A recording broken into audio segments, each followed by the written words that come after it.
moderator pada malam hari ini. Saya buka terlebih dahulu. Bismillahirrahmanirrahim. Assalamualaikum warahmatullahi wabarakatuh. Waalaikumsalam warahmatullahi wabarakatuh. A'udzubillahi minasyaitonirrajim. Bismillahirrahmanirrahim. Alhamdulillahirabbil alamin. Wassalatu wassalamu ala asrofil anbiya'i wal mursalin sayyidina Muhammadin wa ala alihi washabihi ajmain. Amma ba'd. Terima kasih. Pertama kita panjatkan kepada Allah Subhanahu wa taala berkat rahmat, hidayahnya, inayahnya, sehingga kita bisa bersama-sama pada malam hari ini ya, berkumpul untuk bersama-sama saling belajar, mengingatkan gitu ya. Kemudian tak lupa salawat dan salam selalu kita curahkan kepada baginda Nabi besar Muhammad SAW beserta para keluarganya, para sahabatnya, dan mudah-mudahan kita umatnya, pengikut beliau, insya Allah yang akan mendapatkan syafaat beliau di hari akhir kelak. Adik-adikku yang saya cintai dan para panitia yang juga tergabung dalam forum Zoom ini, pada malam hari ini sebenarnya saya yang akan menyampaikan materi ini sebagai narasumber, tadi bisa katakan seperti itu, sebenarnya mempunyai kapasitas yang sama dengan kalian yang berada di sini untuk belajar bersama-sama. Saya katakan belajar bersama-sama karena bagaimanapun apa yang saya sampaikan di sini juga mengandung hikmah ya, yang artinya juga bisa kita ambil sebagai bahan pembelajaran buat kita semua. Oleh karena itu, adik-adik, mudah-mudahan apa yang kebetulan saya sampaikan di sini gitu ya, mudah-mudahan bisa memberikan manfaat buat kita semua.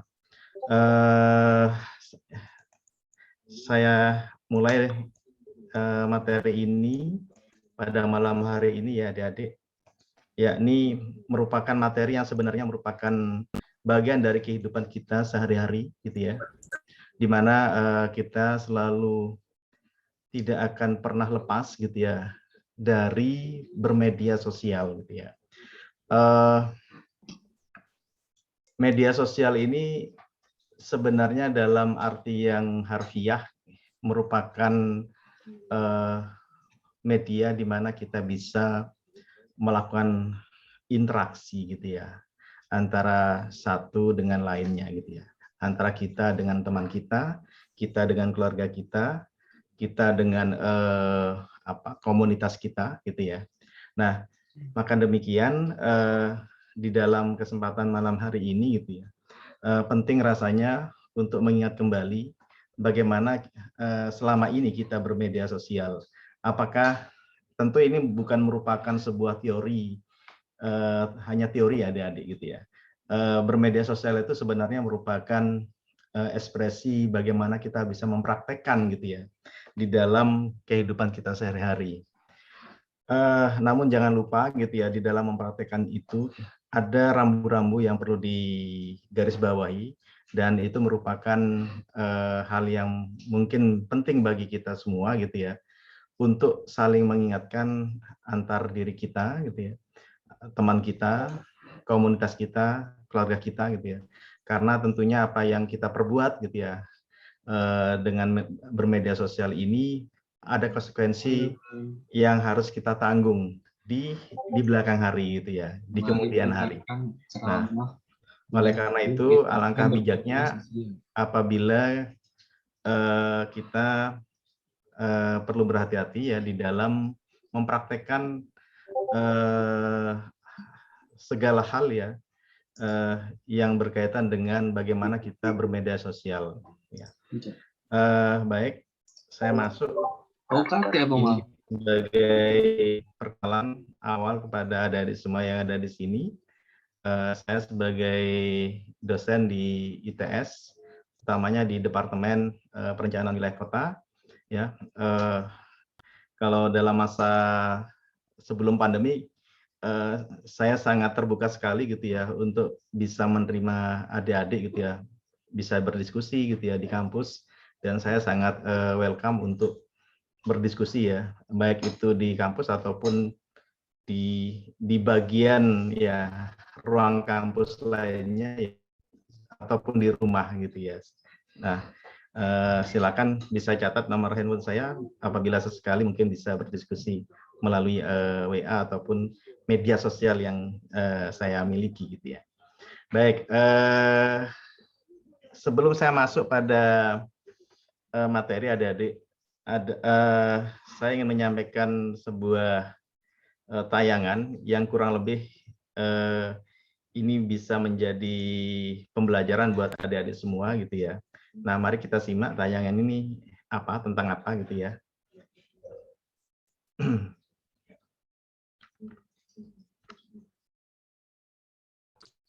Mari mengenal media sosial dari zaman ke zaman. Surat elektronik atau email lahir pada tahun 1971 dan menjadi media sosial pertama kali.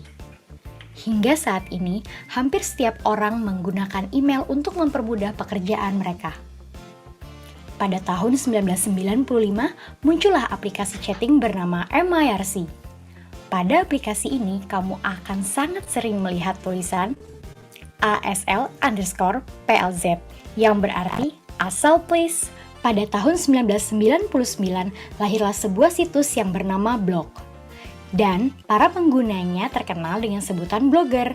Pada situs blog kamu dapat menceritakan baik secara tulisan maupun gambar mengenai cerita-cerita pribadi hingga mereview suatu barang. Hingga kini, blogger masih sangat eksis, bahkan bisa menjadi salah satu sumber pendapatanmu.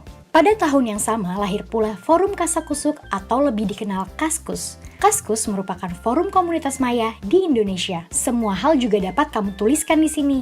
Dalam perkembangannya, Kaskus menjadi lapak para penjual dan para pembeli online bertemu. Kata-kata yang akan sering kamu temui di Kaskus adalah sundulgan. 1 tahun setelahnya, Yahoo Messenger atau YM hadir dan menjadi aplikasi chatting yang dianggap menggantikan posisi MIRC. Karena YM memiliki keunggulan yaitu menelpon sesama pengguna secara gratis. Nah, untuk kamu generasi 90-an, pasti kamu mengenal bahkan memiliki akun sosial media yang satu ini, Friendster. Di Friendster, kamu bisa mencurahkan isi hatimu melalui kolom status, berdiskusi dengan teman dengan menggunakan kolom komentar mereka, membagikan foto, dan yang paling unik adalah mengganti latar belakang Friendster kalian. Sayangnya, kini Friendster sudah tidak dapat diakses karena kebangkrutan perusahaan mereka. Facebook dianggap sebagai raksasa media sosial. Bagaimana tidak, media sosial ini sudah lahir sejak tahun 2004 dan eksis hingga sekarang.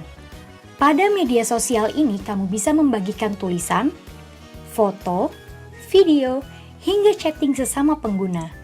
Facebook kini juga menjadi tempat orang menyebarkan informasi dengan sangat cepat, mulai dari informasi yang penting hingga menjadi lapak jual beli online. Selang 2 tahun dari kelahiran Facebook, Twitter hadir menambah deretan media sosial yang ada. Meski kamu juga bisa membagikan informasi berupa foto, video, dan tulisan, namun tulisan di Twitter dibatasi hanya sebanyak 280 karakter. Pada tahun 2010, media sosial yang cukup unik hadir, yaitu Pet. Bagaimana tidak unik? Kamu bisa membagikan kegiatanmu mulai dari mendengarkan musik, sedang tidur, dan bangun tidur. Sayangnya, pada tahun 2018, pengguna Pet mengalami penurunan drastis dan membuat perusahaan harus gulung tikar. Di tahun yang sama, hadir media sosial yang sangat digandrungi hingga saat ini, yaitu Instagram. Instagram digadang-gadang sebagai media sosial yang mampu menyingkirkan media sosial pendahulunya. Pada Instagram, kamu bisa membagikan foto, video, dan status dengan tambahan teks, stiker, serta filter. Kamu juga bisa melakukan siaran langsung dari akunmu loh. Kini, hampir setiap orang memiliki Instagram, hingga membuat Instagram menjadi ladang informasi terbaru dan tercepat. Selanjutnya lahirlah aplikasi pesan Snapchat. Tentu, Snapchat tidak hanya aplikasi pesan semata, karena kamu dapat mengirimkan pesan dengan video dan merekam video. Snapchat juga memiliki banyak sekali stiker lucu yang dapat kamu gunakan untuk berselfie. Nah, tidak lengkap rasanya jika kita tidak membahas YouTube. Sebenarnya, YouTube sudah hadir pada tahun 2005 sebagai layanan penyimpan video. Namun YouTube baru berkembang pesat sejak berada di bawah naungan Google. Hanya dari layanan penyimpan video yang sederhana, kini YouTube dapat melahirkan ratusan bintang dan menjadi salah satu tempat kerja untuk para vlogger. Kira-kira akan ada media sosial apa lagi ya?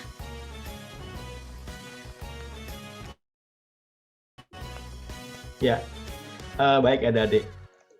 Kalau kita melihat dari perkembangan media sosial yang ada gitu ya, baik yang dari tahun berapa 90-an hingga tahun yang terbaru, terupdate hingga kini ya, terlihat bahwa begitu cepatnya ya perkembangan platform dari media sosial yang ada, termasuk dari media sosial itu memberikan tanda-tanda terhadap generasi di mana media sosial itu berkembang, terutama dalam hal penggunaan diksi ya, diksi-diksi yang unik ya, misalkan sundulgan itu kan pada tahun berapa itu bisa menjadi indikator pada saat media sosial itu berkembang. Di samping itu pula dengan media sosial tidak hanya katakanlah mempertemukan ya antar individu, tetapi juga interaksi yang terjadi itu tidak hanya dalam konteks perkenalan saja ya, tetapi juga berujung pada aktivitas-aktivitas yang lain, misalkan dalam aktivitas perekonomian gitu ya. Jadi bisa menjadi media untuk bertransaksi gitu ya, seperti itu. Nah, dalam perkembangannya juga media sosial juga bisa menjadi ladang ya, ladang mata pencaharian bagi para penggunanya. Misalkan sebagai YouTuber gitu.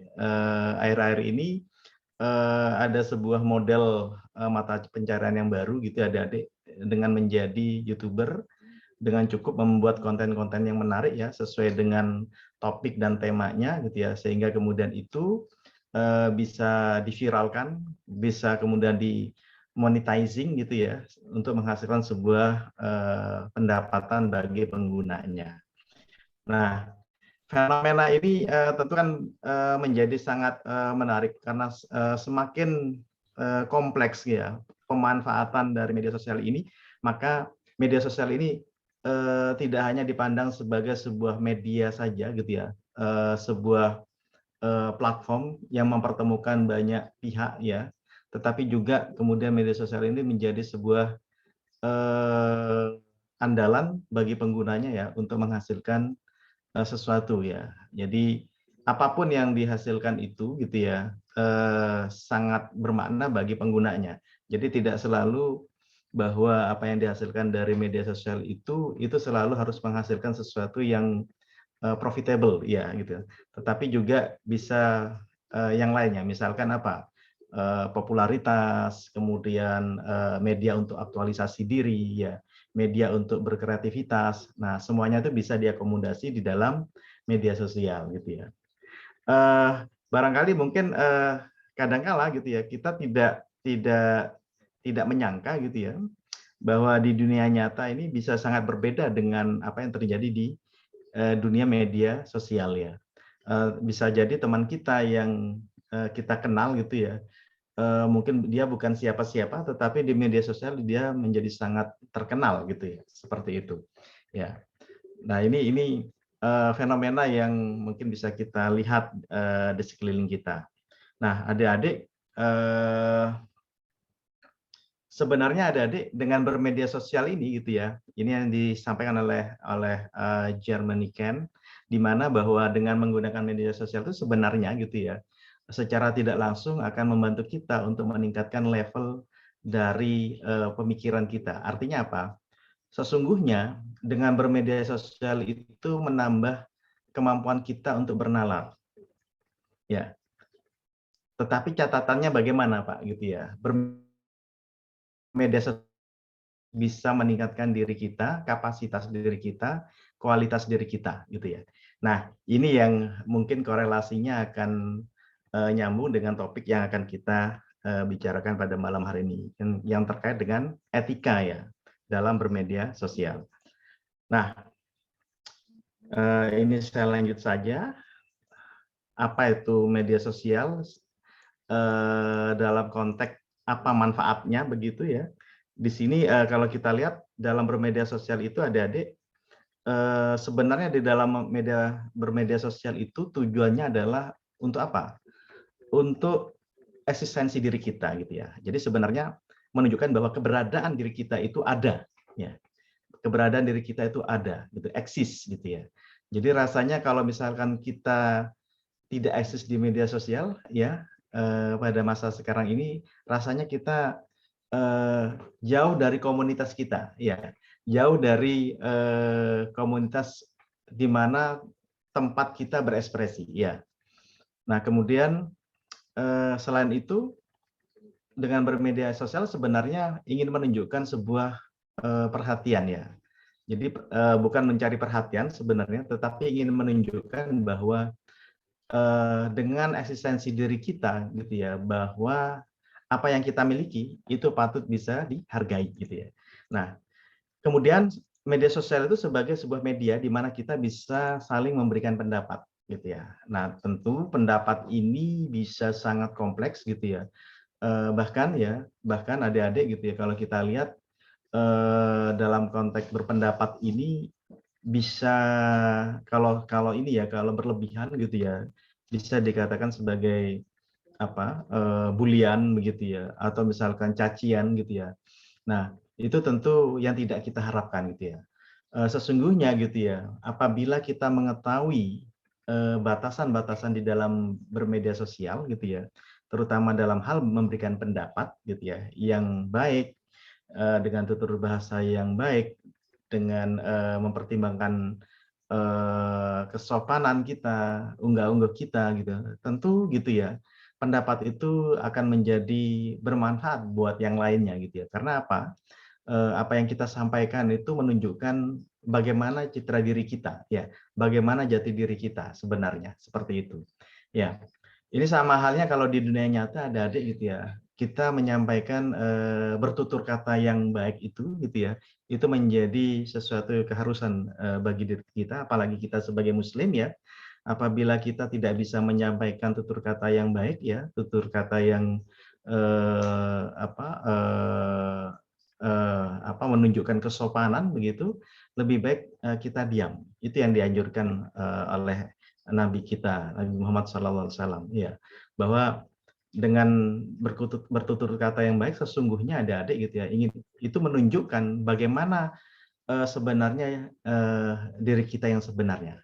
Di situ gitu ya, letak esensi dari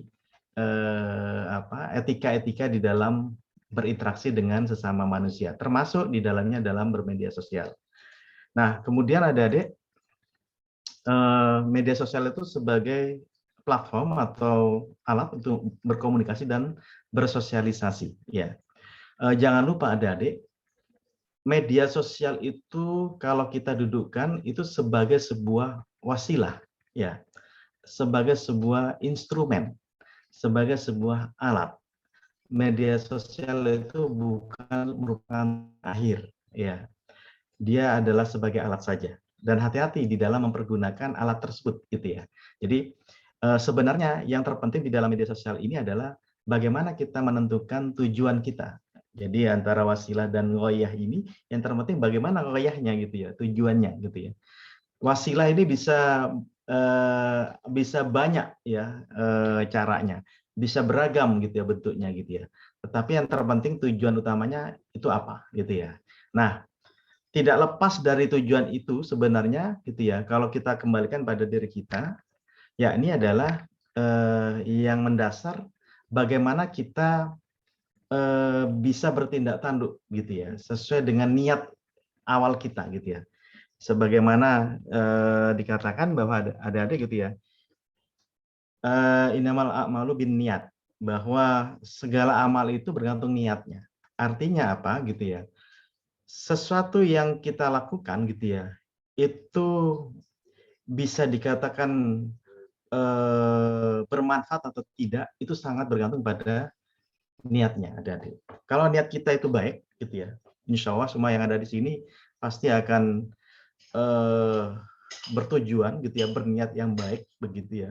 Maka kita akan mendapatkan manfaat dari apa yang kita lakukan, gitu ya.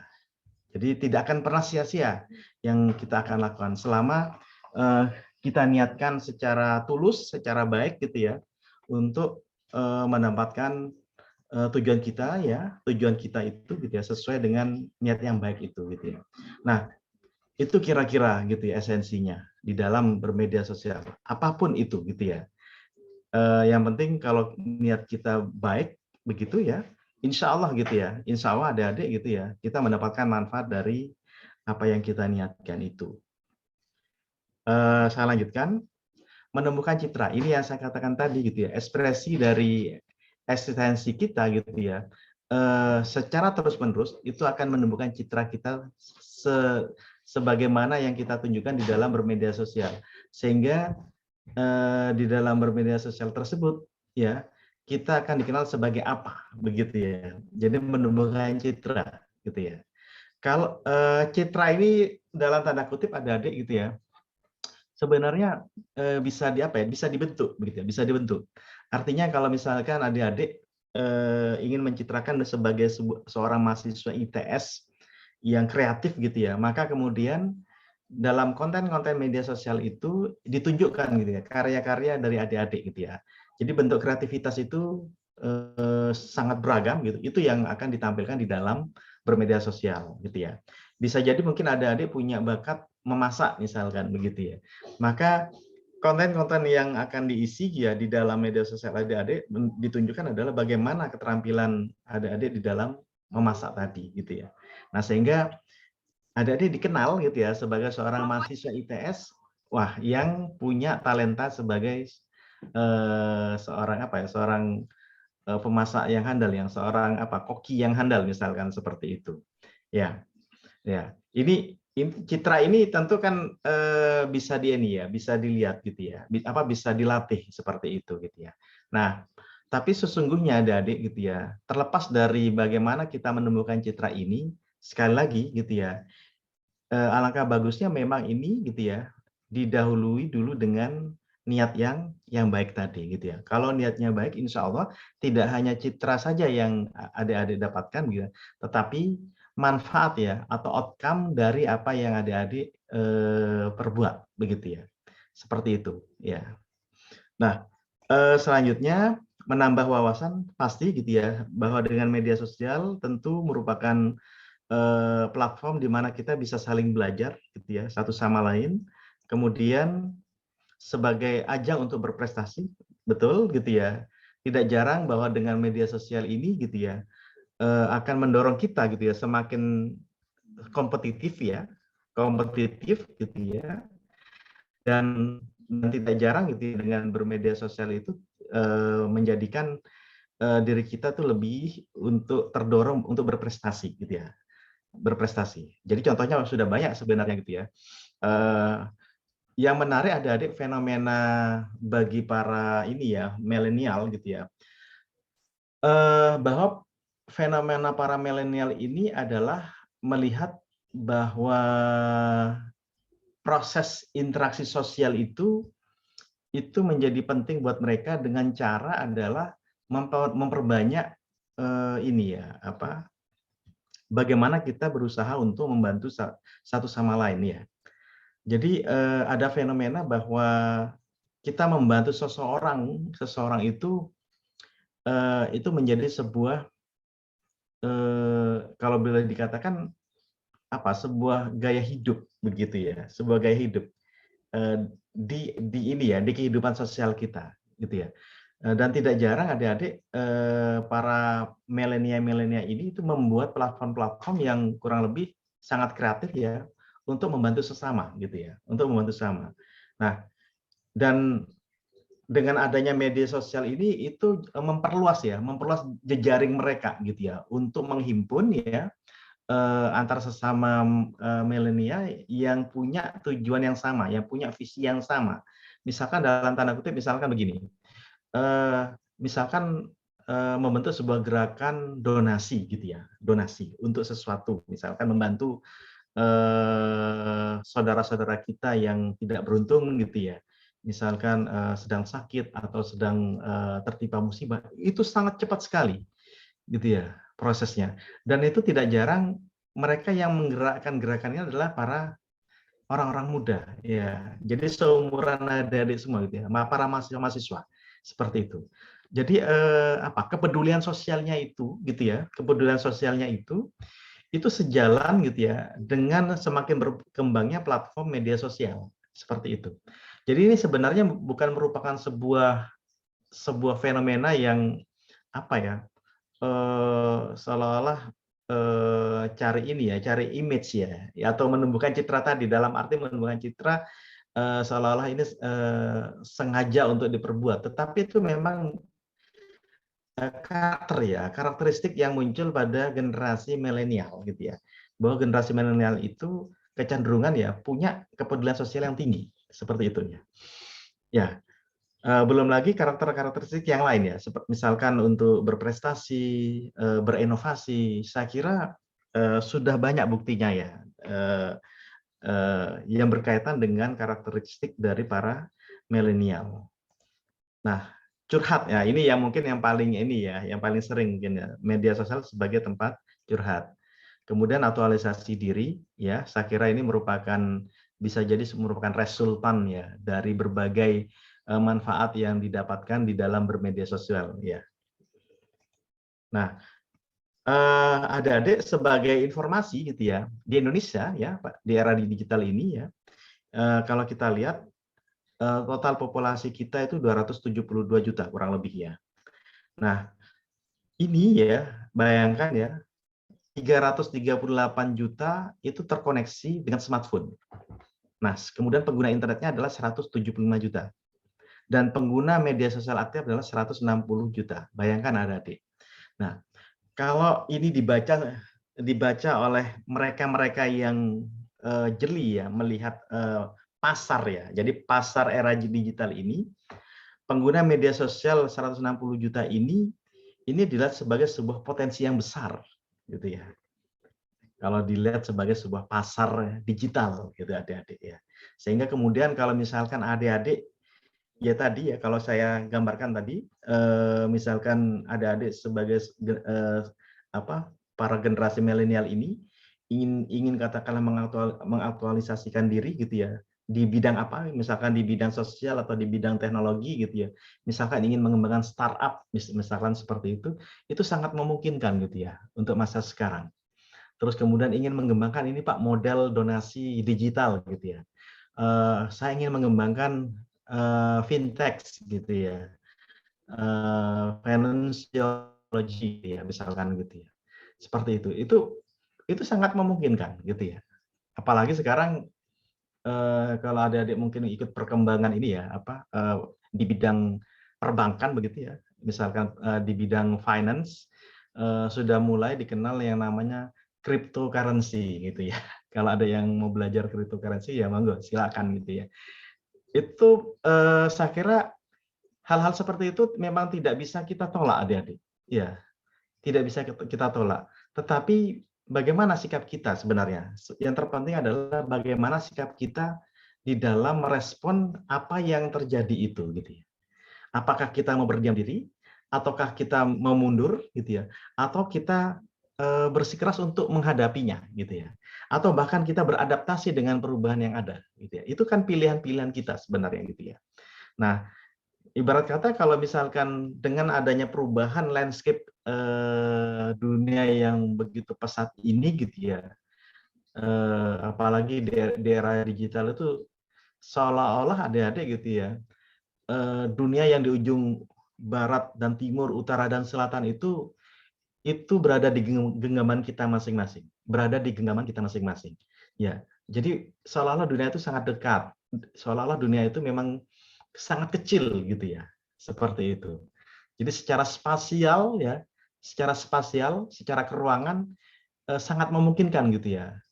Kita terhubung dengan berbagai gitu ya pihak, berbagai jejaring kita di belahan dunia manapun. Nah, itu menariknya di era digital ini gitu ya, adik-adik. Nah, kalau kita lihat ya, kita ini merupakan memiliki apa ya, di Indonesia memiliki potensi yang besar gitu ya. Tidak hanya sebagai pasar saja ya. Artinya pasar ini artinya kita menjadi objek akhirnya, tetapi kita dalam kacamata sebagai subjek, kita bisa berbuat banyak gitu ya di era digital ini ya. Ya, ini kurang lebih prosentasenya adik-adik ya. Kalau kita lihat kurang lebih prosentasenya seperti ini. Nah, kemudian platform media sosial yang sering dipakai apa? Yang teratas, 3 teratas ya, itu ada YouTube, WhatsApp, dan Facebook.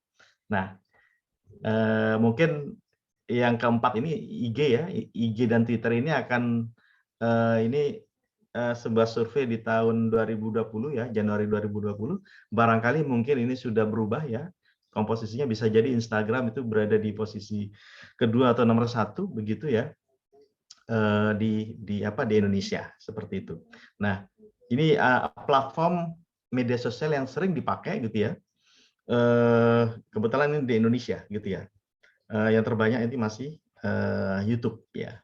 Kemudian ya. Nah, kemudian ini adik-adik ya. Banyaknya media sosial yang dipakai di Indonesia gitu ya, entah YouTube ataupun IG ataupun yang lainnya gitu ya. Nah, kita coba lihat adik-adik ya. Apa yang mereka cari gitu ya. Apa yang mereka cari di media sosial tersebut. Ya, ini adik-adik ya, yang kalau kita lihat ya, umumnya di Indonesia itu yang dicari itu adalah lagu, ya, lagu, ya. Terus kemudian yang berkaitan dengan Indonesia, gitu ya, dan film, ya. Ini yang mereka cari, adik-adik gitu ya. Nah, dari sekian banyak listing ini adik-adik, saya justru ingin tanda tanya besar gitu ya. Tanda tanya besar ya. Kenapa gitu ya? Dari sekitar 20 topik yang dicari oleh para pegiat ya sosial media, tidak ada satupun di antara listing ini yang menunjukkan ya topik yang mengarah pada ilmu pengetahuan. Ya, ilmu pengetahuan. Nah, ini artinya apa? Artinya apa? Barangkali pasar kita sangat besar, begitu ya, sangat besar. Jadi para pengguna media sosial di Indonesia itu sangat banyak, gitu ya. Tetapi dari sekian banyak pegiat dari sosial media itu, hanya segelintir saja, hanya sedikit saja mereka yang punya concern, gitu ya, punya perhatian pada ilmu pengetahuan. Ya, bahkan kalau kita lihat di sini ya, di nomor 19 ini, topik hantu ini menjadi masuk ya dalam 20 topik terbanyak yang dicari di Indonesia.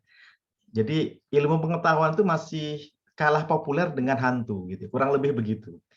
Itu adalah potret dari pegiat sosial media kita, adik-adik, gitu ya. Jadi mereka itu kebanyakan lebih banyak mencari hiburan sebenarnya gitu ya. Hiburan gitu ya. Nah, dan barangkali mungkin hantu ini bagi mereka sebagai hiburan juga gitu ya. Dan sangat sedikit sekali mungkin ya mereka yang punya perhatian ke arah ilmu pengetahuan dan teknologi ya, iptek ya. Nah, ya kira-kira adik-adik bisa membayangkan ya korelasinya ya. Pak, korelasinya apa Pak sebenarnya gitu ya. Dengan adanya survei ini begitu ya. Ya, ini artinya apa adik-adik gitu ya.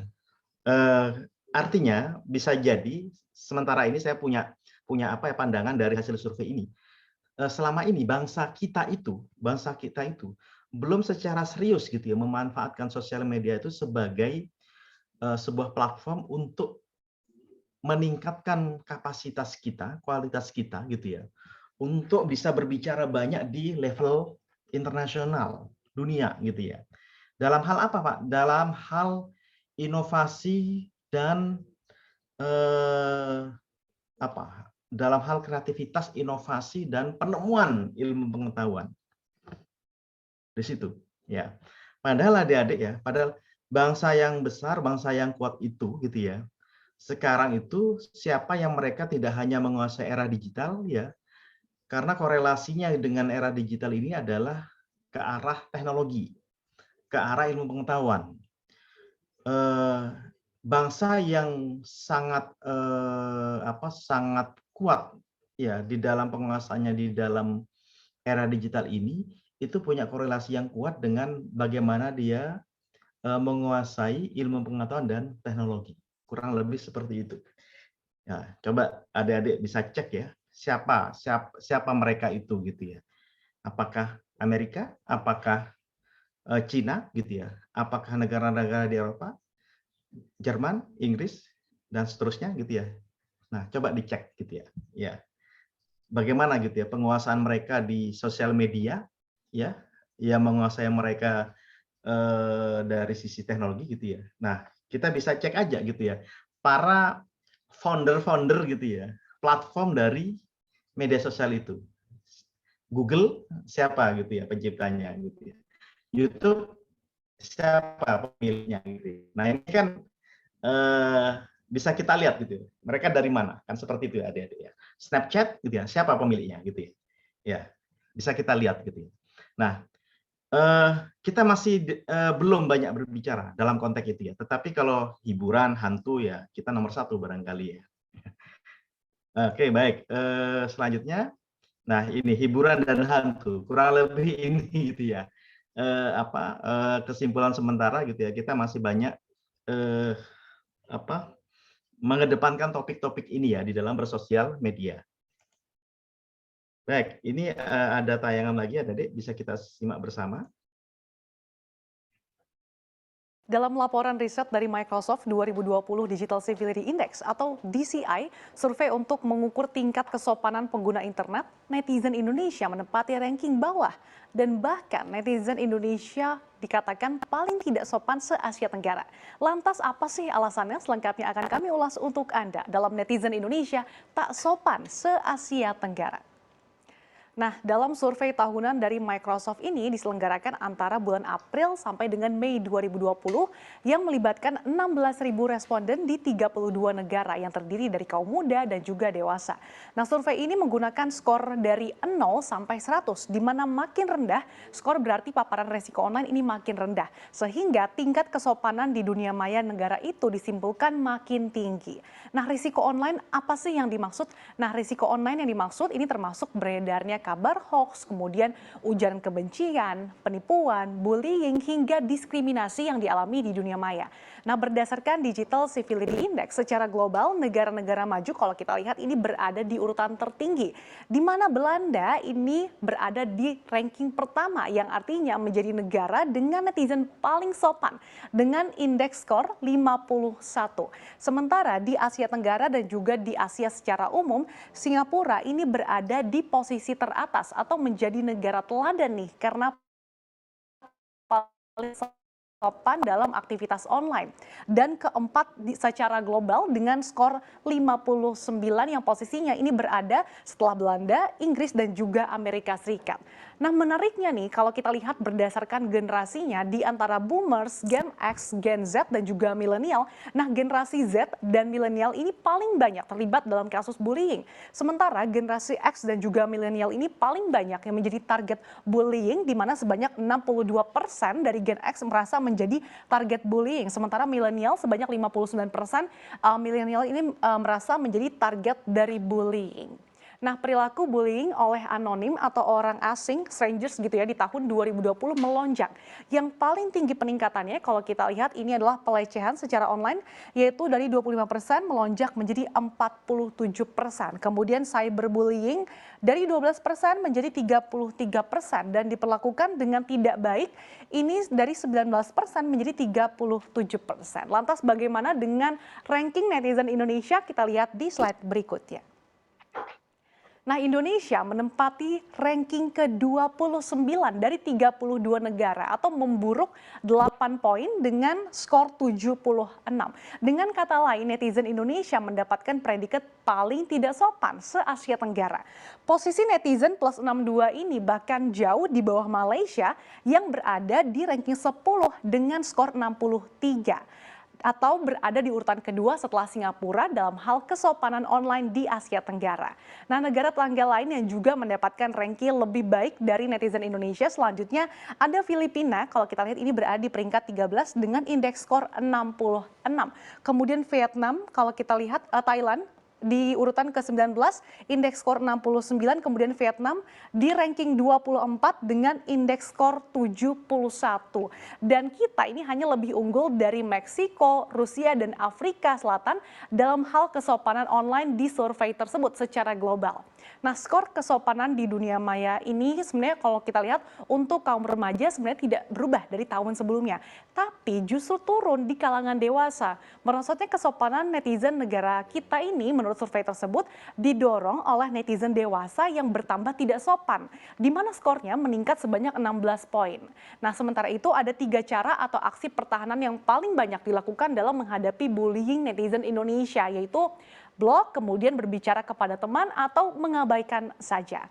Nah, sementara itu dari survei tersebut ada sebanyak 42% responden Indonesia mengatakan bahwa kesopanan online ini lebih baik selama masa pandemi COVID-19.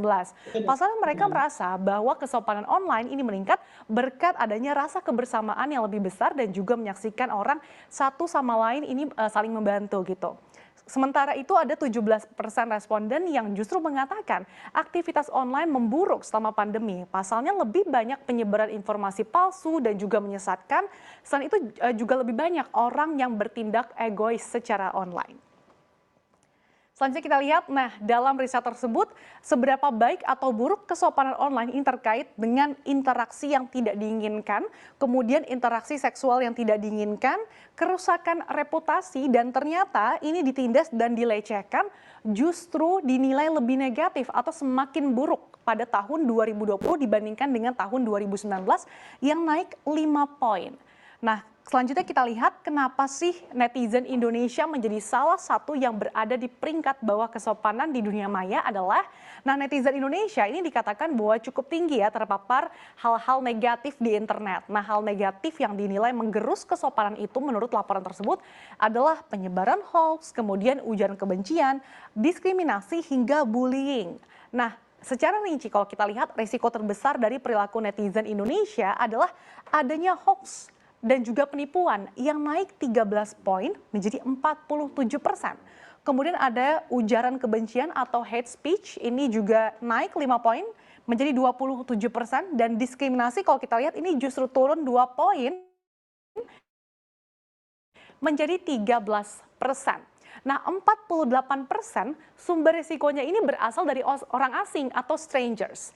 Nah, sementara itu dari hampir 5 dari 10 orang atau sekitar 47% responden mengaku bahwa mereka ini terlibat dalam kasus bullying atau penindasan.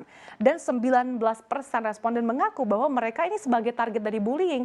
Dan kaum milenial ini adalah yang paling terpukul oleh bullying, di mana sebanyak 54% milenial merasa terpukul akibat bullying, kemudian disusul 47% generasi Z yang mengalami bullying atau perundungan.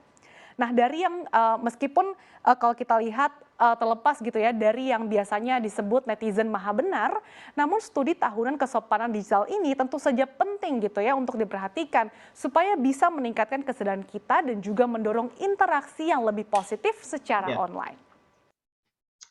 Saya tidak perlu berkomentar banyak dari tayangan ini. Silakan nanti ditanggapi oleh masing-masing adik-adik kira-kira bagaimana dengan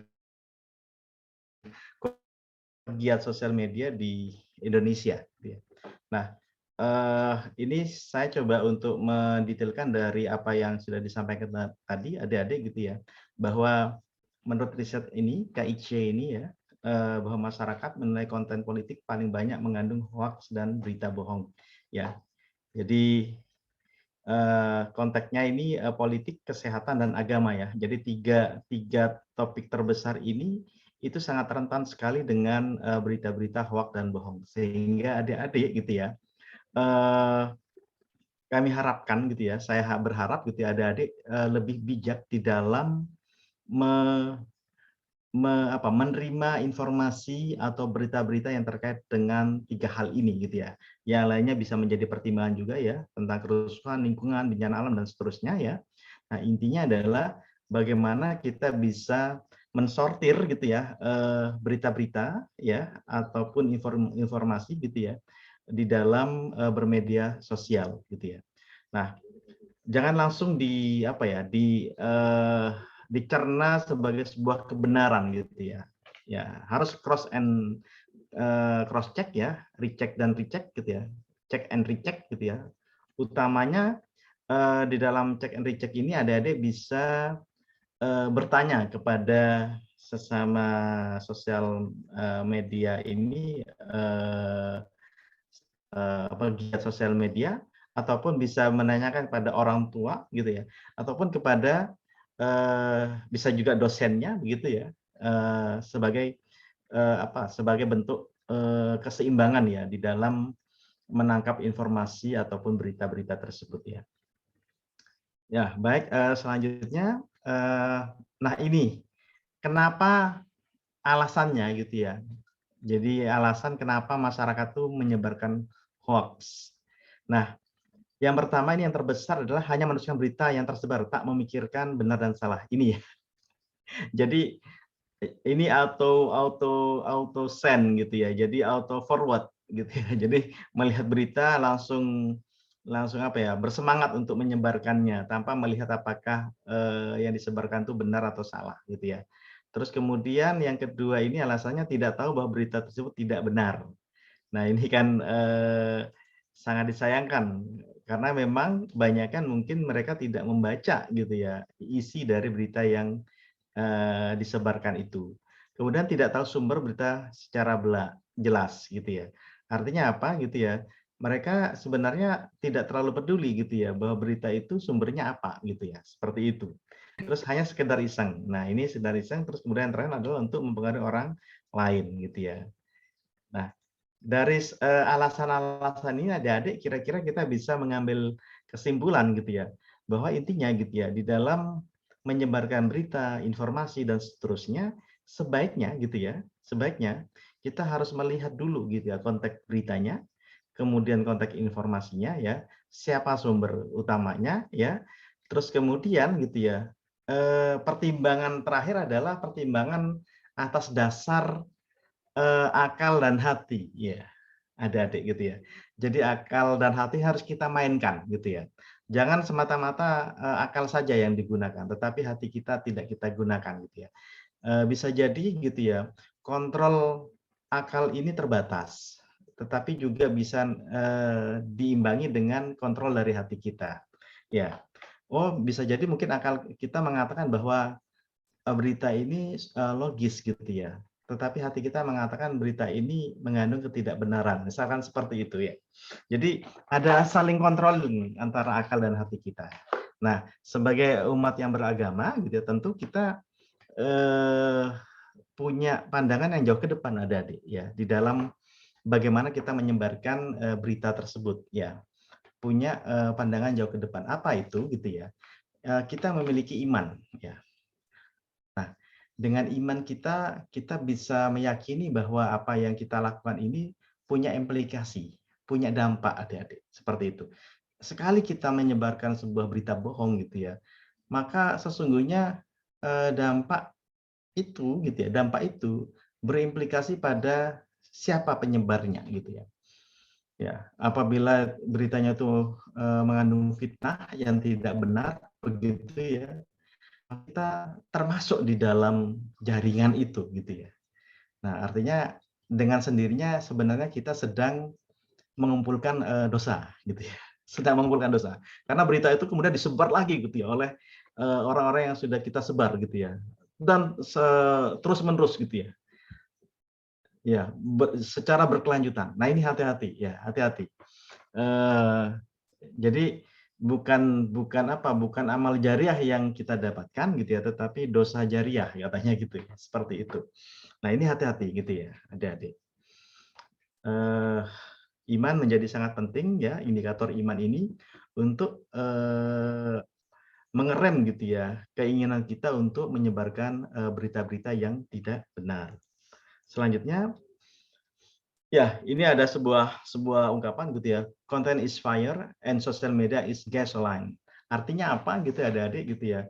Kalau konten itu gitu ya diibaratkan sebagai sebuah api gitu ya, dan sosial media adalah bensinnya, BBM-nya gitu ya, maka kemudian impact-nya akan gimana? Pasti terbakar gitu ya, menimbulkan kebakaran yang sangat dahsyat seperti itu ya. Nah ini hati-hati, artinya apa gitu ya? Bahwa kita lihat kontennya itu apa dulu, ya kontennya apa dulu. Sekali kita akan menyebarkan konten itu gitu ya, ke komunitas kita, ke keluarga kita, ke saudara-saudara kita, ke teman-teman kita.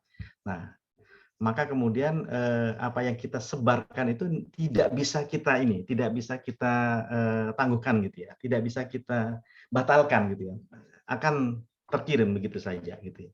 Dan ini akan berdampak pada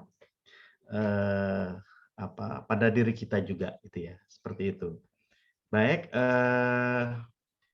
nah sehingga dengan adanya kondisi itu adik-adik maka diperlukan etik ya. Etik itu apa gitu ya? Nah, ini kurang lebih gitu ya. Saya masuk pada dasar hukum menurut Al-Hujurat ya, ayat ke-6 ini. Coba kita simak bersama ya. يا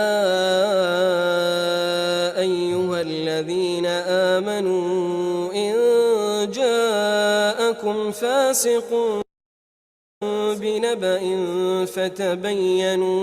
فتبينوا أن تصيبوا قوما بجهالة فتصبحوا على ما فعلتم Ya, kurang lebih kalau نادمين. dilihat artinya adik-adik gitu ya. Hai orang-orang yang beriman, jika datang kepadamu orang fasik ya, yang membawa suatu berita, maka periksalah dengan teliti agar kamu tidak menimpakan suatu musibah kepada suatu kaum tanpa mengetahui keadaannya yang menyebabkan kamu menyesal atas perbuatanmu itu. Ini sudah diingatkan adik-adik gitu ya.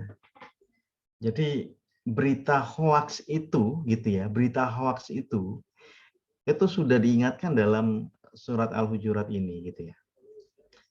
Nah, ini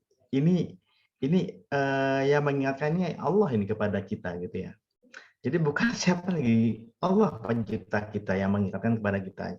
Jika datang orang fasik gitu yang membawa berita gitu ya, itu jangan langsung disebarkan berita itu, tapi teliti gitu ya. Periksalah dan teliti dengan teliti. Loh. Ini tugas kita, Adik-adik. Ini yang menjadi tugas kita gitu ya, yang artinya di sini akan membentuk etika di dalam bermedia sosial. Jadi jangan menganggap bahwa gitu ya, dengan bermedia sosial itu bahwa kalau kita tidak eksis, artinya menyebarkan berita itu, wah kita tidak dianggap pintar, kita tidak dianggap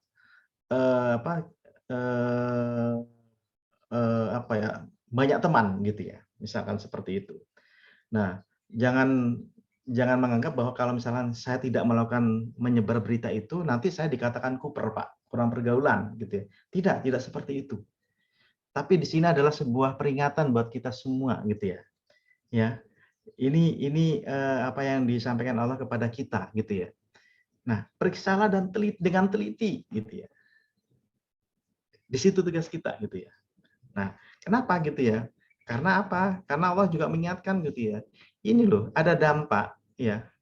Jika kamu gitu ya, kamu tidak menimpakan suatu musibah kepada suatu kaum tanpa mengetahui keadaannya yang menyebabkan kamu menyesal atas perbuatan. Kamu menyesal atas perbuatan kamu. Kurang lebih gitu ya Allah, kamu akan menyesal dengan perbuatanmu itu, gitu ya, seperti itu. Nah, ini Al-Quran itu punya dimensi yang luar biasa, Adik, di dalam konteks zaman ya, dalam konteks zaman, artinya di sini pada masa era digital ini gitu ya, etika-etika yang muncul itu sebenarnya kalau kita kembalikan kepada Al-Quran ini relevan begitu ya. Ini yang perlu kita perhatikan. Lanjutkan. Ya Nah, Kemudian adik-adik gitu ya, dalam sebuah hadis ya yang kurang lebih kalau kita artikan di sini akan datang ya tahun-tahun penuh kedustaan yang menimpa manusia. Ya, saya nggak tahu, bisa jadi mungkin era sekarang ini ya, di mana dikatakan bahwa era sekarang ini sebagai sebuah era post-truth. Ya. Post-truth itu adalah di mana kebohongan itu menjadi sebuah kebenaran. Kebohongan yang selalu diutarakan, selalu digembor-gemborkan, selalu diviralkan, seolah-olah itu menjadi sebuah kebenaran. Nah ini yang bisa terjadi pada hari ini gitu ya. Ini dikatakan begini, akan datang tahun-tahun penuh kedustaan yang menimpa manusia. Siapa manusia? Kita semua. Pendusta yang dipercaya ya. Jadi seorang pembohong yang dipercaya, orang jujur yang didustakan. Jadi orang jujur yang tidak dipercaya gitu ya. Dia jujur gitu ya. Dengan kejujurannya tidak berarti apa-apa dia gitu ya. Karena zamannya sudah sekarang seperti ini. Jadi sudah terbalik gitu ya. Yang bohong menjadi jujur, yang jujur menjadi didustakan, begitu terbolak-balik gitu ya dunia pada masa sekarang ini ya. Kemudian pengkhianatan terhadap amanah ya yang diberi. Orang yang jujur dihianati. Kemudian Roy bid'ah gitu ya, ikut berkomentar gitu ya. Lalu ditanya apa itu Roy bid'ah itu? Ya. Beliau menjawab orang-orang bodoh yang mengurusi urusan perkara umum. Jadi kenapa ini terjadi semua adik-adik? Karena gitu ya, banyak urusan-urusan yang seharusnya itu dihandle oleh para ahli ya, orang-orang yang berkompeten, tetapi itu dipegang oleh orang-orang yang bodoh gitu ya, orang yang bodoh. Loh Pak, di sini orang-orang yang bodoh ini siapa gitu? Orang-orang yang bodoh siapa? Nah, orang-orang yang bodoh ini adik-adik gitu ya, dikatakan sebagai orang-orang yang lupa siapa diri mereka, lupa akan Tuhannya, gitu ya. Seperti itu. Dan ini bisa orang-orang bodoh bisa didefinisikan mereka yang sebenarnya, ya dalam tanda kutip, mohon maaf ya, dalam kutip bisa jadi mereka orang-orang yang memiliki apa misalkan, ya Pak ini orang yang bertitel gitu ya, tapi kok komentarnya seperti itu termasuk gitu ya, masuk dalam kategori ini. Karena apa? Mereka lupa gitu ya, lupa terhadap ilmunya itu untuk apa itu lupa gitu ya, yang sesungguhnya seharusnya untuk kemaslahatan umat, tapi ternyata dimanfaatkan untuk apa? Mengelabui ya, seperti itu. Nah itu termasuk dalam kategori ini ya. Jadi hati-hati gitu ya, hati-hati adik-adik, jangan sampai kita ya yang sedang belajar di ITS ini gitu ya, yang sedang belajar ilmu yang penuh manfaat ini, penuh barokah ini gitu ya, itu masuk terjerumus menjadi orang-orang yang bodoh ini gitu ya. Hanya karena apa? Ya hanya karena ini tadi gitu ya, kriterianya ini gitu ya. Ya pendusta yang dipercaya, orang jujur yang didustakan ini ya, pengkhianatan terhadap amanah ini, orang yang jujur dia dihianati gitu ya, ini ya, ini hati-hati gitu ya. Makanya kita perlu terus berlatih diri gitu ya, selalu untuk introspeksi diri ya, jangan lupa gitu ya. Nah kemudian dasar hukum yang lain adik-adik gitu ya, tadi saya mengambil dari Al-Quran dan hadis, kemudian dasar hukum yang lain. Nah ternyata adik-adik gitu ya, yang namanya hoax, pembohongan publik itu sudah diatur dalam undang-undang ini ya. Jadi hati-hati gitu ya. Undang-undang ITI ini ya, ITE ini sudah mengatur gitu ya, di dalam pasal-pasalnya gitu ya. Misalkan pasal 28 gitu ya, terkait dengan hoak dan sara gitu ya. Pasal 27 ini muatan asusila, perjudian, penghinaan. Ini hati-hati ya adik-adik di dalam kita bertindak tanduk di dalam bersosial media. Nah, kemudian pasal 29 ancaman kekerasan, menakut-nakuti ya, ditujukan secara pribadi. Nah, ini nggak boleh gitu ya, di sosial media nggak boleh dipraktekkan ya. Kemudian pasal 30 nih, carding, hacking, cracking, phishing, ini nggak boleh gitu ya. Carding itu ini ya, misalkan memanfaatkan kartu kredit gitu ya, untuk mencuri. Jadi Jadi ini ada yang bermain-main dengan ini ada gitu ya. Loh Pak, yang mereka itu ternyata mencurinya cuma $1 Pak. Ya tetap saja, walaupun sedikit banyak itu kan tetap pencuri gitu ya. Ya sudah jelas ininya apa, hukumnya apa gitu ya. Ini ditentukan dalam hukum apa, hukum positif kita gitu ya. Kalau implikasi secara agama gitu ya, mencuri itu kan jelas gitu ya, berdosa gitu ya, seperti itu. Mau sedikit atau banyak gitu ya tetap saja judulnya adalah mencuri gitu ya. Nah, hacking, cracking, phishing, dephishing gitu ya, terus kemudian spamming, malware dan seterusnya. Ini praktek-praktek yang harus kita hindari ya. Selanjutnya, nah ini adik-adik ya, sumber akhlak dalam bermedia sosial apa yang harus kita perkuat ya, yang perkuat gitu ya. Di antara ini ya bisa nanti dibaca gitu ya adik-adik. Nah, saya ambil salah satunya misalkan gitu ya. Ikhlas, persaudaraan, wasilah ilmiah. Nah, wasilah ilmiah ini adalah adik-adik gitu ya, bahwa kita bersungguh-sungguh gitu ya, bahwa media sosial itu sebagai platform untuk mengembangkan ilmu pengetahuan.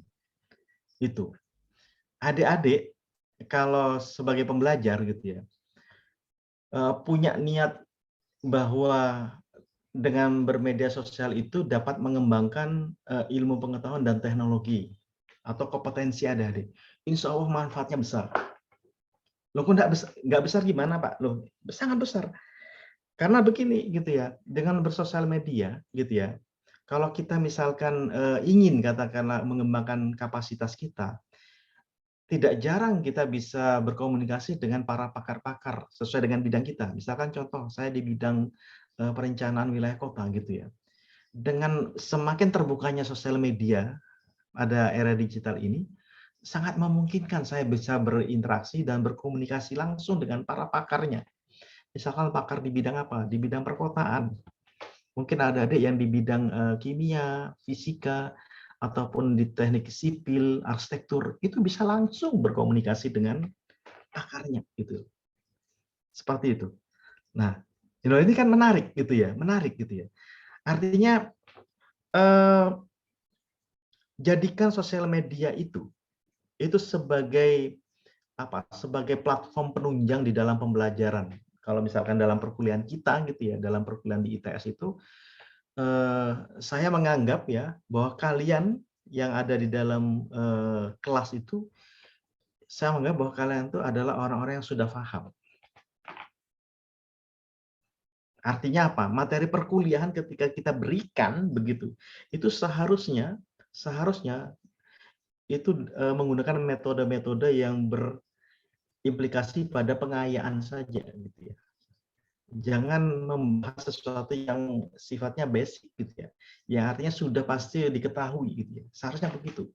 Jadi substansi perkuliahannya itu kita ajak para mahasiswa itu untuk lebih memperkaya wawasan gitu ya dari apa yang kita sampaikan.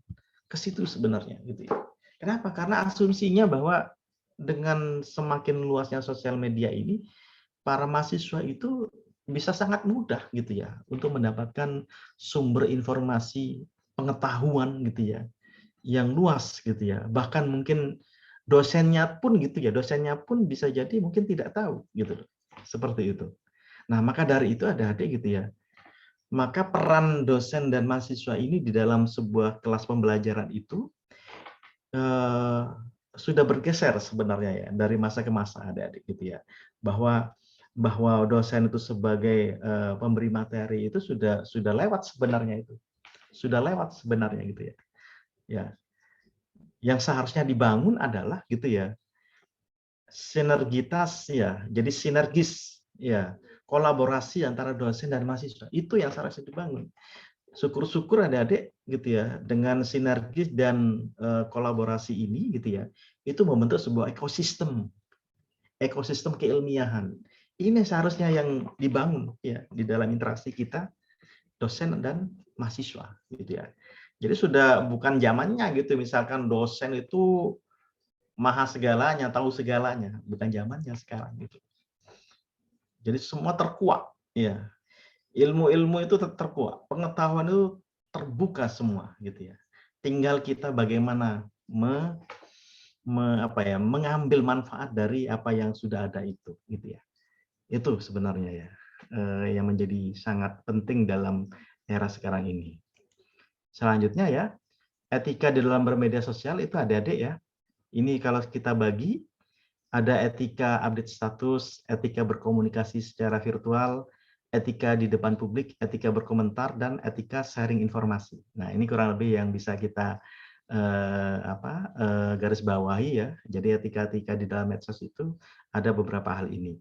Nah, selanjutnya, ini mungkin tayangan yang bisa penambah informasi ya. Ya, pada awalnya media sosial memang diperuntukkan sebagai ruang atau wadah komunikasi dan juga informasi bagi mereka yang mungkin terpisah jarak. Namun kita lihat bagaimana seiring perkembangan zaman, media sosial banyak sekali mengambil peran dalam kehidupan kita sehari-hari, hingga mungkin dari hal-hal yang berbau positif, begitu yang bermanfaat, sampai ke dengan hal-hal yang bermaslahat hingga berbuat jahat. Nah, banyaknya dampak buruk dari penggunaan media sosial kini banyak membawa kekhawatiran dari banyak pihak.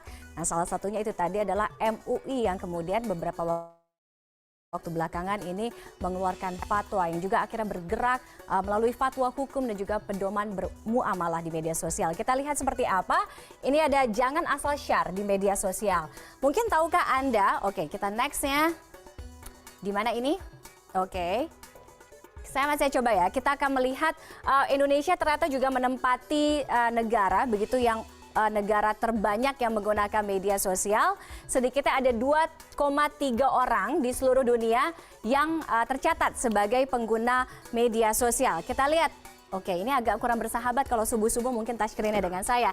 Ini pengguna media sosial di Indonesia, itu tadi saya bilang pengguna internet mencapai 63 juta orang dari seluruh populasi atau wilayah di Indonesia. 95% mereka mengakses ke media sosial. Data ini dari kita lihat 2,3 miliar orang di seluruh dunia ini juga aktif menggunakan media sosial. Data atau fakta bahwa Indonesia menempati urutan atau peringkat keempat pengguna terbesar Facebook misalnya salah satunya, sebelumnya didahului oleh negara Amerika, kemudian Brasil dan juga ada India, dan juga Indonesia menempati urutan atau posisi kelima sebagai negara terbesar pengguna aktif Twitter. Lalu kita geser ke halaman berikutnya, oke. Apakah kita masih bisa bergerak? Nah, ini tingkat berbagi informasi di media sosial. Kalau kita lihat dari data-data yang tadi, Indonesia sebagai negara terbesar pengguna aktif Facebook dan juga pengguna aktif Twitter, itu juga menjelaskan kepada kita bahwa Indonesia memiliki potensi atau berpotensi sebagai pasar terbesar bagi dunia digital, tidak hanya di dunia digital Asia saja, tapi juga di seluruh dunia. Kita lihat tingkat berbagi informasi di media sosial, artinya orang-orang Indonesia paling banyak menggunakan media sosial ini untuk memberikan atau men-share sesuatu, berbagi informasi. Paling banyak di Facebook, jumlahnya hampir 45%, 44,86%. Kemudian WhatsApp hampir 29%. Kemudian yang ketiga adalah Line 21,59%, dan juga Twitter sebesar 11,76%, dan sisanya lain-lain. Misalnya ada juga misalnya Path dan juga lain sebagainya 13,04%. Lalu berikutnya lagi, nah ini yang juga harusnya menjadi pedoman bagi kita semua, mereka-mereka yang aktif menggunakan media sosial, adalah bagaimana memverifikasi data, informasi atau gambar ketika kita melihat di sebuah media sosial. Yang pertama adalah cek dulu kebenaran sumbernya, jadi jangan asal men-share atau membagikan informasi, begitu harus dicek dulu, mungkin Anda bisa googling, kemudian konfirmasi juga dan klarifikasi informasi yang Anda dapat tersebut, dan yang pasti tidak diperbolehkan atau tidak diperkenankan men-share atau membagikan informasi berupa kebencian, fitnah, gosip, dan juga adu domba. Kalau mungkin kita bisa simpulkan, penggunaan media sosial ini bak pisau begitu bermata dua. Anda bisa mendapatkan mudaratnya, penggunaan negatif mudaratnya, atau juga Sebaliknya, Anda juga bisa mendapatkan manfaat dari men-share segala sesuatu yang ada di media sosial. Nah, terkait dengan fatwa Majelis Ulama Indonesia dengan penggunaan akun media sosial, kami melalui akun Twitter kami @cnn_connected juga mencoba mencari tahu seperti apa respon dari netizen terkait dengan fatwa MUI mengenai hukum bermuamalah di media sosial. Nah, polling ini sudah kami adakan sejak kurang lebih 14 jam yang lalu. Sejauh ini juga sudah diikuti hampir 500 netizen di Twitter dengan jawaban beserta alasan yang berbeda-beda pastinya. Kita lihat apa kata netizen terkait dengan fatwa MUI ini. Oke, 40% ternyata netizen Indonesia menyatakan bahwa setuju dengan adanya fatwa hukum bermuamalah di media sosial. Kemudian angkanya lagi adalah 16% menyatakan kurang setuju, 20% tidak setuju, sisanya masih 24% masih mengambang gitu, masih abu-abu, tidak tahu. Oke. Banyak juga ada beberapa polling begitu kalau saya lihat ya, bahwa katanya netizen atau masyarakat ini lebih banyak puasa dulu di media sosial agar lebih tenang menjalankan ibadah bulan suci Ramadan. Adik-adik, kalau kita lihat ya, respon dari para netizen yang terakhir tadi ya, survei yang terakhir tadi, sebenarnya cukup mengkhawatirkan juga ya, respon dari netizen itu. Walaupun masih lebih dominan yang setuju gitu ya, tapi kalau kita jumlah total ya antara yang kurang setuju dan tidak setuju ya hampir sedikit ya, 4% ya, 36% itu mereka menyatakan kurang lebih antara kurang setuju dan tidak setuju gitu ya terhadap fatwa MUI gitu ya. Nah, ini fenomena apa? Ini yang bisa menjawab kalian ya. Jadi kalian bisa mencerna dan menalar lebih jauh gitu ya. Kira-kira apa gitu ya alasannya. Baik, saya lanjutkan. Oke, worry more about being social and worry less about doing social media gitu ya. Nah, ini merupakan sebuah kritik ya atau untuk introspeksi kita bersama gitu ya.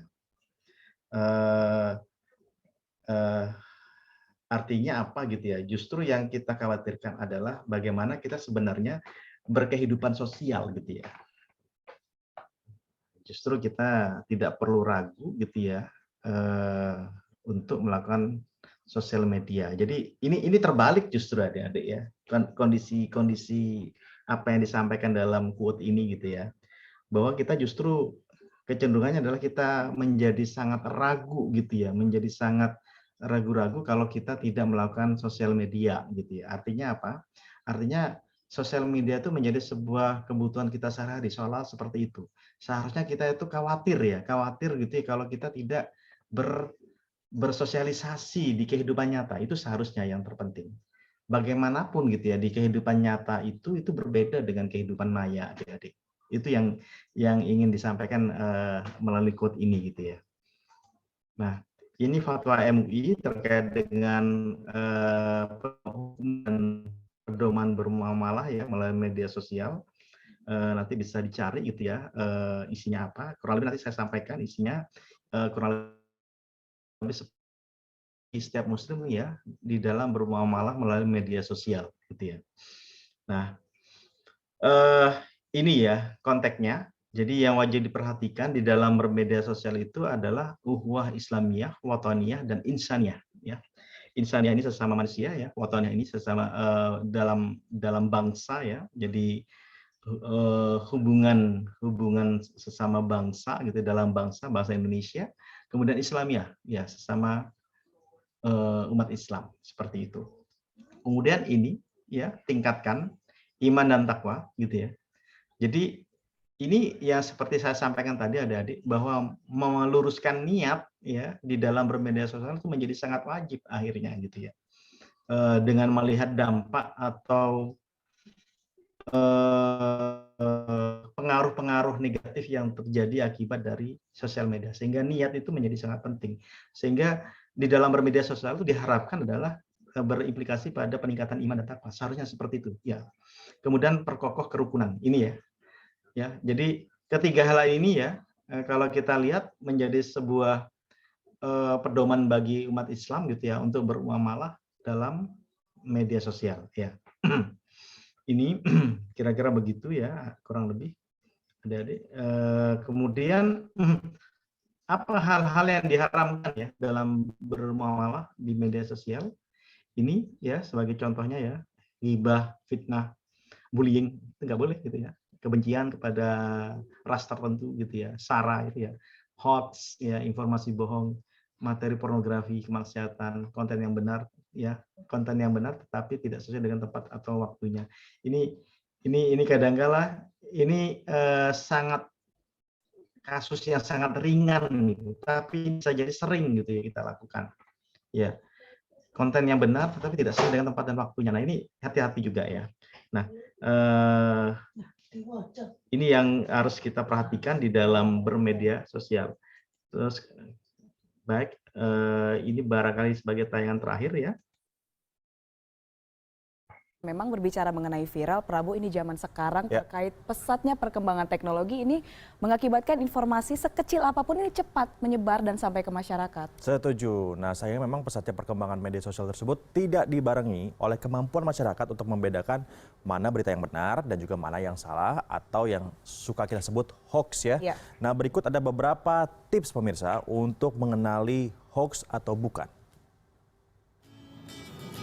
Hoax atau berita palsu adalah informasi bohong tetapi dibuat seolah-olah benar. Hoax atau berita bohong seringkali mendominasi media sosial seperti belakangan ini. Tidak hanya informasi berupa tulisan, tetapi juga gambar, bahkan video. Beberapa hari terakhir ini banyak kabar palsu alias hoax yang membuat masyarakat resah. Agar tidak ikut-ikutan menyebar berita hoax, caranya adalah dengan mengenali beberapa indikator. Berita hoax biasanya tidak jelas sumber dan pengirim, lokasi, tanggal, hingga waktu. Jadi kalau kita cuma ngandelin nalar kita, ternyata tetap bisa nggak akurat gitu. Jadi harus hati-hati sekali gitu. Makanya kemudian paling efektif sih selain mengenali si ciri-ciri tadi yang nggak jelas itu sumbernya Pak ya. Sumber nggak jelas, tanggal nggak jelas, penulis nggak jelas, anonim gitu kan. Tempat juga nggak ada misalnya. Nah selain itu juga kita harus pakai misalnya search engine atau kita misalnya pakai situs-situs yang anti hoax. Kan suka ada sekarang ya, turn back hoax, anti hoax. Nah kita coba cek sana. Mungkin di sana ada berita tentang hoax tersebut sudah ada, cuman kebetulan kita nggak tahu gitu. Selain itu juga ada komunitas kalau sekarang Pak. Jadi komunitas anti hoax itu bisa dilihat di Facebook itu ada. Jadi kita bisa juga kita gabung sana, terus kita tanya gitu. Tapi kalau misalnya kita males ya minimal jangan disebarkan lah, ditahan aja. Cukup untuk sendiri dulu. Tapi kalau kita nggak yakin gitu ya, kita tahan aja. Karena memang sangat sulit membedakan antara hoax sama enggak itu. Sejumlah warga mengaku memiliki cara yang sederhana untuk memilah mana informasi yang benar dan yang salah. Kalau saya sih nggak terlalu dimakan langsung, soalnya ya di cross check dulu aja sih. Biasanya sih nggak langsung percaya sama berita yang ada ya. Itu disaring dulu, kalau emang kayak masuk akal baru dipercaya, dan kalau percayanya juga nggak langsung disebarin ke halayak gitu. Kalau pribadi sih saya sih lebih cari ke Google lagi sumber-sumber yang lain, dan juga kalau pribadi saya sih nggak bakal share.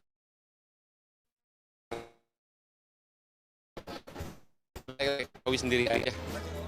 Masyarakat diminta untuk tidak menyebarkan informasi hoax, atau masyarakat juga dapat melaporkan ke Kementerian Komunikasi dan Informatika dengan melayangkan email ke alamat aduan@mail.kominfo.go.id.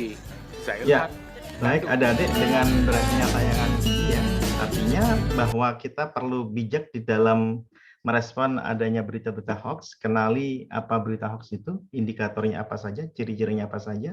Kemudian dalam prakteknya kita perlu bijak ya di dalam menyebarkan berita, dan kita perlu memperbanyak referensi supaya kita tahu betul apakah berita itu hoax atau bukan ya. Demikian mungkin yang bisa saya sampaikan. Terima kasih atas perhatian adik-adik. Wassalamualaikum warahmatullahi wabarakatuh. Waalaikumsalam warahmatullahi wabarakatuh. Terima kasih Pak Ardi Maulidi atas materinya yang luar biasa pada malam hari ini tentang apa itu media sosial dan apa dampaknya bagi kehidupan kita, sehingga kita itu perlu beretika dalam bermedia sosial. Semoga materi tadi dapat bermanfaat bagi kita semua ya teman-teman. Mungkin untuk sesi kali ini kita memberikan kesempatan untuk peserta yang ingin bertanya mengenai materi yang telah disampaikan. Ya, kami buka satu pertanyaan saja. Jadi teman-teman bisa raise hand terlebih dahulu sebelum bertanya. Silahkan.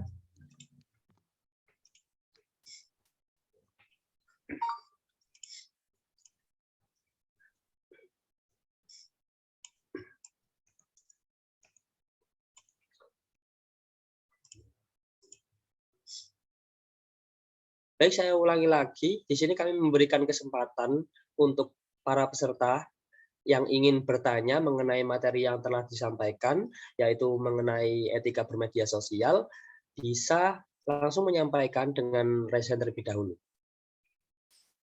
Atau mungkin ada yang mempunyai kendala dengan jaringan atau mikrofonnya, bisa menuliskan pertanyaannya di kolom komentar. Silahkan.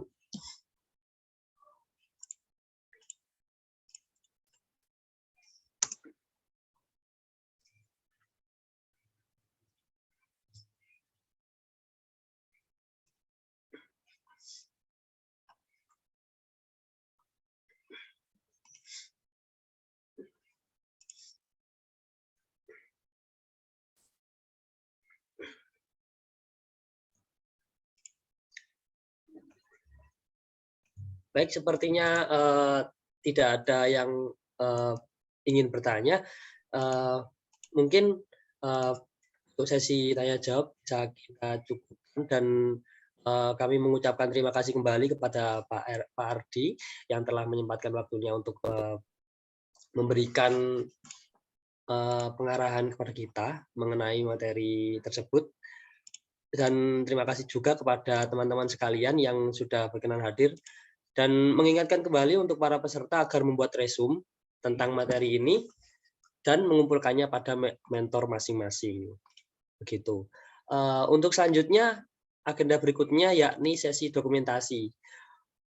Kepada teman-teman yang tidak berhalangan untuk menyalakan kamera, silakan untuk menyalakan kamera. Kita berikan momen pada malam hari ini.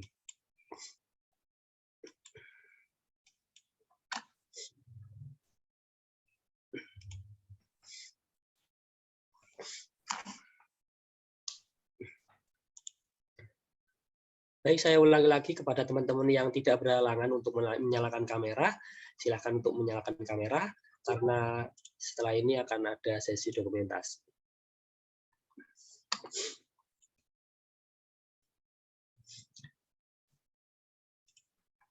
Baik, terima kasih atas perhatiannya. Kita mulai ya. Pertama, slide pertama. 1, 2, 3. Oke, slide kedua. 1, 2, 3. Oke, siap. Lalu slide ketiga. 1, 2, 3. Oke, karena di slide keempat masih belum ada yang on cam, maka kita cukupkan dulu untuk sesi dokumentasi.